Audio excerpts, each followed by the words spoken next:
जय जगन्नाथ मु प्रदीप आपण को स्वागत करुछि आपण को चैनल कलिंग फोकस को आसंतु देखिबा आजिर मुख्य खबर।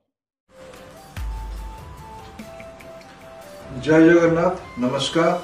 आज आम राज्य ओडिशा पई एक अत्यंत शुभ दिन भल दिन। एबे संध्या बेले केंद्रीय कैबिनेट रो बैठक अनुष्ठित होईछि। तार उपरांते देशर रेल विभाग मंत्री तथा सूचना प्रसारण विभाग मंत्री देश सामने आज कैबिनेट रो किछि निष्पत्ति को सामना को आनिचंती। ओडिशा गौरवर दिन कहूँ आज ओडिशार बहु आकांक्षित 6टी रेलवाई प्रकल्प को कैबिनेट मंजूरी देछि। बादाम पहाड़ केउंझर गड़ नुआ लाइन 2107 कोटी टंकार, बांगिरी पोसीरू गोरु महिषाणी नुआ लाइन पाखापाखि 2500 कोटी टंकार, गुणपुर थेरुबाली नुआ लाइन 1326 कोटी टंका, जूनागढ़ नवरंगपुर नुआ लाइन 3264 कोटी टंका, मालकानगिरी पांडुरंगापुरम भाया भद्राचलम स्टेशन पाखापाखि 3600 कोटी टंका, मयूरभंज जिलार बुरामरारू पश्चिम बंगाल चाकुलिया पर्यंत नुआ लाइन रे पाखापाखि 1500 कोटी टंका, सर्वमोट 15,000 कोटी टंकार व्यय बरादरे 6टी महत्वाकांक्षी रेलवाई प्रकल्पर आज कैबिनेट आर्थिक मंजूरी देछि।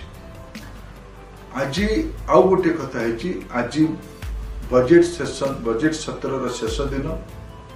यही बजेट सत्र रे देशर प्रधानमंत्री दृष्टिर पूर्वोदय को अर्थमंत्री गोटे नुआ कल्पना देते। बिहार, झारखंड, ओडिशा, पश्चिम बंगाल, छत्तीसगढ़, आंध्र प्रदेश ये अंचल को लेकिन पूर्वोदय कल्पना कथा प्रधानमंत्री किछि वर्ष है कही विकसित भारत पर ये अंचल विकास आवश्यकता ताकू सामना रखिकी पाखापाखि 17,500 कोटी टंकार विभिन्न प्रकल्प ता भीतर ओडिशा रे 15,000 कोटी टंकार प्रकल्प आज सैंक्शन होईछि। या द्वारा ओडिशा रो मयूरभंज, केन्दुझर, कोरापुट, मालकानगिरी, रायगड़ा, नवरंगपुर, कलाहांडी जिला गुड़िकरे अर्थनैतिक विकास हबो, नुआ रोजगार सृष्टि हबो, यात्री परिवहन रे अनेक नुआ सुविधा आसीबो, मालवाही परिवहन सुविधा आसीबो, ओडिशा तथा पड़ोसा राज्य गुड़िकर शिल्पांचल विकास, ओडिशार बंदर गुड़िकर द्रुत विकास ये सबू काम हो पारिबो। गोटे 21 शताब्दी 21st सेंचुरी इंफ्रास्ट्रक्चर ये बजेट माध्यम रे पूर्वोदय योजना जोटा को प्रधानमंत्री कहिथिले सेटा आज साकार बजेट एबे हेतिला।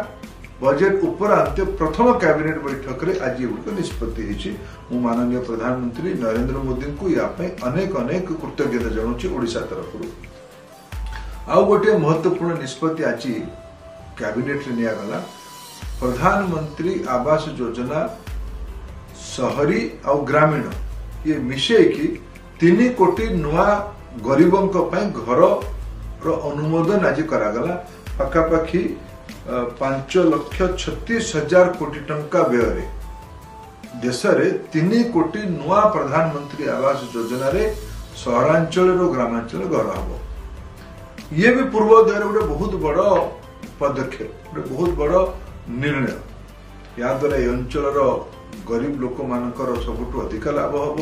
ये 3 कोटी घर जदि अधिका घर किए पाइब को राज्य गुड़िक पाइबे आम राज्य ओडिशा ता भीतर गोटे अग्रणी राज्य हम। या देशर प्रधानमंत्री श्री नरेंद्र मोदी को कृतज्ञता जनाऊँ।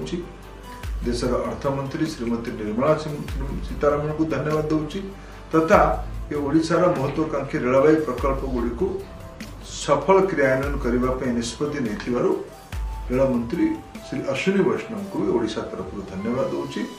ओडिशावासी यादर लाभ पाइबे, ओडिशार विकास हम, ओडिशार द्रुत प्रगति हम। बहुत बहुत धन्यवाद। नमस्कार। जय जगन्नाथ।